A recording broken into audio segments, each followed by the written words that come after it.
Muraho, mwegere hino tuganire.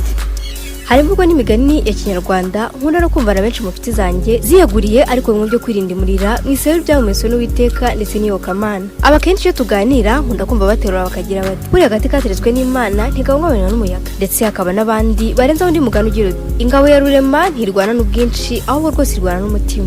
Ushobora kubyumva ukagira ngo nimwe bya migani ya Kinyarwanda idakunze kuvugwaho rumwe kugeza kuri mwe y'abakamena bihehe. Ariko uramutse usesenguye neza imboneza bitekereza ibyihishe inyuma wasanga rwose ari ibintu bikoreshwa byiganje ndetse utaratinya no kuvuga ko byeze muri isi y'umupira w'amaguru. Ngaho nawe tekereza igihugu gifite abaturage batarenze miliyoni 5 n'igice. Igihugu mu myaka irenga 25 ishize cyareberaga igikombe cy'isi kuri televiziyo ndetse cyumva ko kuzagikina ari inzozi z'abandi. Ubu kikaba cyaramaze kwinjira mu bihangange byo kutisukirwa muri isi ya ruhago. Ndabizi ubwo mvuze ijambo igihugu cy'igihanganye muri isi ya ruhago amazina nka Brazil, Argentine, Udayi cyangwa Ufaransa ahise akuza mu ntekerezo. Ariko sibyo. Ahubwo reko uyu munsi tuganire kuri Norway cyangwa nushaka kubite aba Vikings nubundi ntawe kwiyakana amaraso ya sogokuru we niyo yose. Tuyogwishurira inkuru y'amabanga arundura y'ukuntu igihugu kitari kimenyerewe umupira w'amaguru kihaye icyubahiro cy'isi ukima kufatwa mwami wacyo mu bya ruhago Haaland kugeza kubahize muri kimwe cya kane cy'igikombe cy'isi ya 2026 basezerewe nta nkuru n'ikipe y'igihugu y'Ubwongereza. Ni somo abafite mu nshingano iterambere rya ruhago yani Nyarugenge babakuraho di. Ngaho rero mbahaye ikaze ni muze twanzike ngene Joyce Kakumba.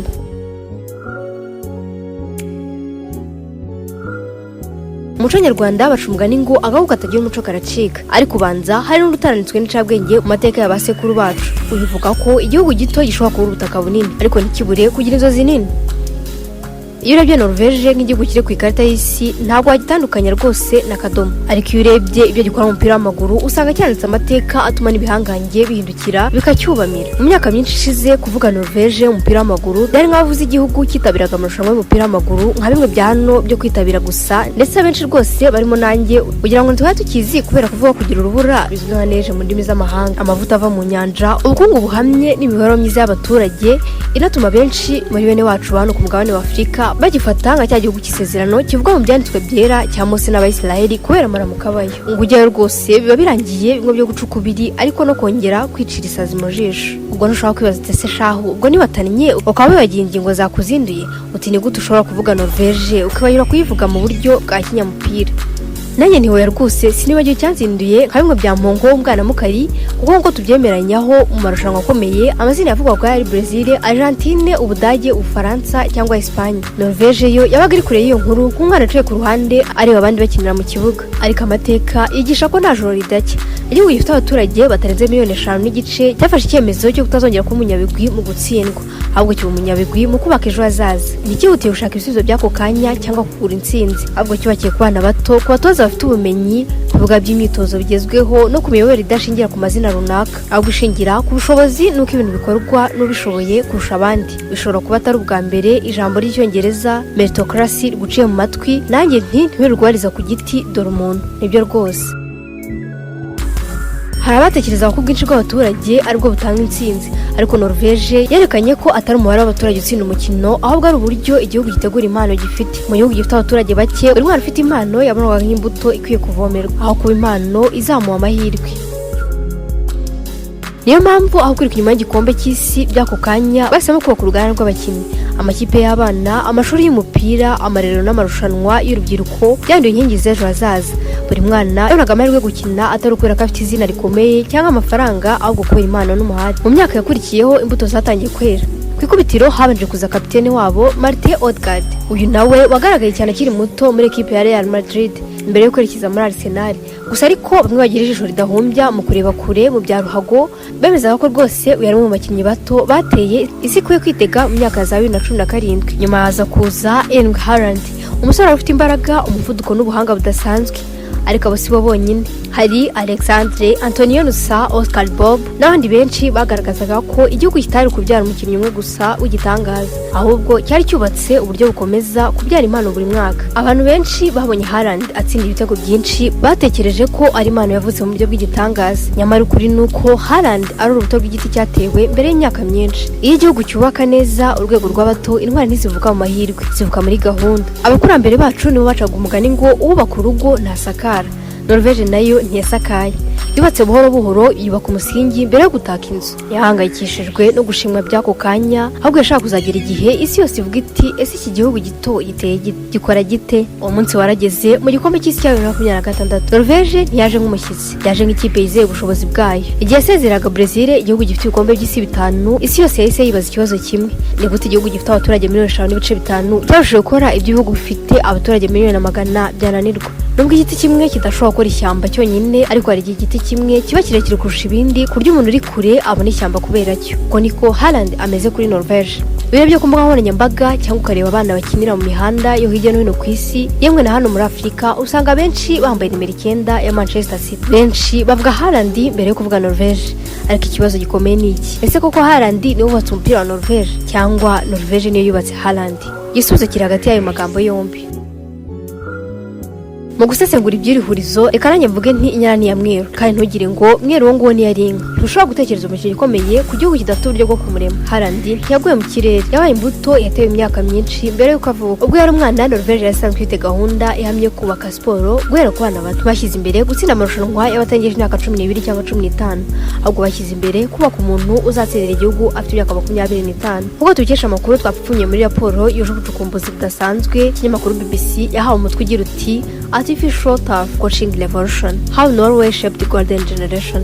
Ngicyo gihe aba bana bahabwaga amahirwe yo gukina nta gituzo cyo gutsinda, batozwa gukunda umupira mbere yo gukina nk'akazi. Norvège yateguye akarima nk'impano zayo imyaka myinshi mbere yo gusarurwa rwaguye mu ifumbire kurusha izindi rwo Haaland. Tuvuye aho gato, ariko reka nko nabikomojeho haruguru mvuga ngo inyana ni ya mweru, cyangwa se wa Haaland ntiyaba umukinnyi wabigize umwuga. Gusa igitangaje nuko atigeze na rimwe amuhatira kuba icyamamare. Yamuremeye aho gukinira heza, akina nk'umwana usanzwe, kandi igihugu cyose cyari cyose uburyo bwo kurera impano aho kuzotsa igitutu. Iyo uravye umusore ubona ibitego byinshi, imbaraga zidasanzwe n'umuvuduko. Ariko nyuma y'ibyo byose hari laboratoire y'ubumenyi. Iyo Haaland yinjiye mu kibuga, yinjirana ibitego gusa, yinjirana icyizere. Abakinnyi bagenzi be bumva ko badashobora gutsinda uwo ari we wese. Abafana bakizera ko nta mukino utari mu bushobozi bwabo. Abato bato batangira kurota kuzagera ahageze. Abashoramari batangira gushora amafaranga mu mupira. Ibinyamakuru byo ku isi bitangira kuvuga Norvège buri cyumweru. Nibwo habaye icy'abahanga bita Halo Effect, umuntu umwe akamurika igihugu cyose. Twakomeje kuvuga izina Haaland, ariko ushobora kuba utarigeze umenya amavu n'amavuko ye, nkabwe kugeza ko atarigeze avukira muri iki gihugu. Nubwo uyu rutahizamu ari kimenya bose muri iki gihe, benshi ntibamenye ko atavukiye muri Norvège, nubwo bisobanura ko atakuriye muri iki gihugu. Haaland yavukiye i Leeds mu Bwongereza kwa 21 Nyakanga umwaka wa 2000. Mugeze wa Haaland yakiniraga muri Premier League mu makipe arimo Leeds United na Manchester City. Mu bwana bwe yakuriye mu gihugu cyavukiye umupira w'amaguru ugezweho, ariko nyuma y'igihe gito umuryango usubira muri Norvège, atangira guhabwa indangagaciro ndetse kimuha amahirwe yo gukura nk'umukinnyi. Norvège ntiyabonye Haaland nk'umwana ushoboye gutsinda ibitego gusa, ahubwo bamubonye nk'umushinga w'ejo hazaza. Yaciye mu makipe y'abato, yitabwaho n'abatoza bafite ubumenyi, akora atikanga gutsindwa, ahubwo yigishwa uko gutsinda bihinduka isomo nk'uko twabigarutseho haruguru.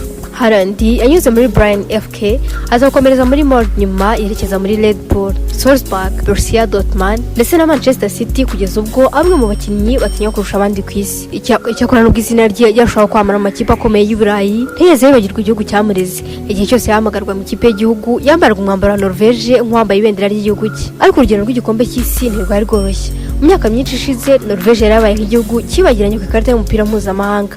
Yitabira igikombe cy'isi bwa nyuma mu mwaka wa 1998. Nyuma yaho imyaka irenga 25 yose ikaba yarabaye yamarira gusezererwa no kureba andi makipe akinira irushanwa kuri televiziyo. Nk'ubu nka Haaland ubwe yari yarakuze atarigera abona igihugu cye gikina igikombe cy'isi. Inzozi ze zari cyo gukinira igihugu cye irushanwa, ariko imyaka myinshi yarageragezaga bikanga. Nyamara byaje gushyirwa akadomo mu rugendo rwo gushaka itike igikombe cy'isi 2026. Haaland yabaye umutima n'imbaraga z'ikipe yose. Ibitego bye byakurikiranye, ubuyobozi n'umunararibonye bwe mu kibuga gukomera, ndetse buri mukino wakinaga wasaga n'ubwiriza bagenzi be birashoboka. Amaherezo Norvège ibonetse igikombe cy'isi nyuma y'igihe kirekire, byafashwe nk'igitangaza ku baturage bayo. Mu gihugu cyose abantu bizihije iyo ntsinzi nk'abegukanye igikombe ubwacyo, nko kongera gusubira mu irushanwa rikomeye ku isi byari inzozi zari zimaze imyaka myinshi zisa n'izashize. Mu Gushyingo umwaka wa 2025, ubwo Norvège yatsindaga Estonia ibitego 4-1 mbere yo kunyagira Ubutaliyani ibitego 4-1, isi yose yahise imenya ko igihugu cyari kimaze imyaka hafi 30 gitegereje amahirwe kenge gusubira aho amateka yandikirwa. Abenshi barajije bati ese byashobokaga bite ko igihugu gifite Haaland wa Man City na Odegard ugenderwaho muri Arsenal cyatsinze imyaka yose gutya. Ariko igisubizo cyari cyoroshye. Impano zonyine ntizatsinda amarushanwa, ahubwo bisaba ukwihangana. Kwihangana mvuga kw'abanyanorvege kunagaragarira mu myitwarire ya Stare usanzwe uzi ikipe. Stare Solbakken niwe wahinduye amateka. Mu gihe benshi bamushirira gukabya amayeri no gushaka guhindura ibintu vuba, we ntiyacitse intege. Yakomeje kubaka ikipe nk'umwubatsi ushyiraho ibuye ku rindi, ariko azi neza ko umunsi umwe inzu izarangira. Yabanje kubaka icyizere hagati y'abakinnyi mbere yo kubaka uburyo bakinamo. Yabanje kubatoza kwizera umushinga umwe, hanyuma aza kubatoza amayeri yo gutsinda. Niyo mpamvu yavuze ko amayeri yose ntacyo bamaze igihe abakinnyi batizera intego imwe. Icyo Norvege yakoze mu mikino ya UEFA Nations League nicyo cyabaye intangiriro y'impinduramatwara. Nyuma yo kunyagirwa na Austria ibitego 5-1, benshi baramaze kwandika ko Stare yananiwe ndetse akwiye guhambirizwa aho kugira ngo akomeze gusenyera duke yaramaze kubaka. Uyu mutoza wari wicara intebe ishyushye yakoresheje igihombo nk'isomo. Mu mikino yakurikiyeho Norvege yakanye itsinda ryayo izamuka mu cyiciro cya mbere cya Nations League, maze icyizere kiragaruka. Kuva uwo munsi ikipe yatangiye kwitwara nk'iyamaze kumenya uwo ari we. Ibyakurikiyeho byari inkuru zo mu bitabo. Intsinzi 11 zikurikiranye mu marushanwa yemewe, kunyagira Israel ibitego 5-0, gutsinda Moldova ibitego 11-1 no gushisha bugufi Ubutaliyani habanyagiyemo ibitego 3-0. Bataberekeza mu gikombe cy'isi cya 2026 cyagombaga kubera muri Leta Zunze Ubumwe za Amerika, Mexique na Canada. Cyakora inkuru ntiyagarukiyeho. Mu gikombe cy'isi Haaland yakomeje kwerekana ko atagiye gutembera. Mu mukino kimwe cya kane Norvege yatsinze ibitego 2-1 n'Ubwongereza, nk'igihugu yavukiyemo kandi yakuriyemo imyaka ya mbere y'ubuzima bwe. Byari andi mateka yongeraga kwandika. Harababonaga uwo mukino nk'ugarutse ku buzima bwe bwose. Igihugu yavukiyemo ku ruhande rumwe, igihugu cyamureze kikamutoza byose ku rundi ruhande. Haaland ntiyigeze areba aho yavukiye, yahisemo kurwanira ibendera rya Norvege. Muri uwo mukino yakinnyemo nk'umuntu uzi neza agaciro k'amateka ari kwandika. Bazaga igitutu bamyugariro b'Abongereza, yirukaga iminota yose nta kurambirwa, kandi buri uko yakoraga ku mupira kwatumaga abafana ba Norvege bahaguruka. Hari umugani wa kera uvuga ngo ubwenge burarahurwa, ngo kandi ukwiga neza ni ugukopera. Ibiro by'urugendo rwa Norvege usanga isomo rinini ridakwiye kugarukira kuri Haaland cyangwa ku ntsinzi batsinze ibihangange nka Brazil n'Ubwongereza. Ibiro bya Norvege uyu munsi benshi bahita babona Haaland, ariko iyo winjiye imbere usanga inyuma ye hari inkuta zikomeye zubatswe imyaka irenga 20. Intsinzi y'iki gihugu si impanuka, si amahirwe, kandi si impano y'umukinnyi umwe. Ni umusaruro w'igihugu cyafashe icyemezo cyo kubaka ejo hazaza aho gushimishwa n'intsinzi z'ako kanya. Mu Kinyarwanda baravuga ngo uwanga guhunika abarumwa n'inzara. Norvege yo yahisemo guhunika impano z'abato n'imyaka yari ihise isarura icyizere cy'igihugu cyose. Isomo rikomeye ni uko igihugu cyose cyafashe icyemezo cyo kubaka umupira nk'umushinga w'igihugu aho kubaka izina ry'umukinnyi umwe. Haaland ni imbuto, ariko imbuto ntiyamera mu butayu. Yameze mu murima ubirwa imyaka myinshi n'ubuyobozi bwiza, amashuri y'umupira agezweho, abatoza bize, ibikorwa remezo bigezweho n'umuco wo kwizera urubyiruko. Niyo mpamvu nubwo umunsi umwe Haaland azasezera, Norvege izakomeza kubyara abandi bakinnyi bazamukomokaho. Ubwira wumva ntavunika, kandi yewe ugiye mu rugendo rutoroshye rwa Vikings ubanza nta kintu cyakorwa umunsi wose. Ngayo nguko rero reka mbareke mujye mu tundi turimo tw'amaboko. Gusa mwibuke gukora subscribe, like, share na comment. Ngende Joyce Gakumba.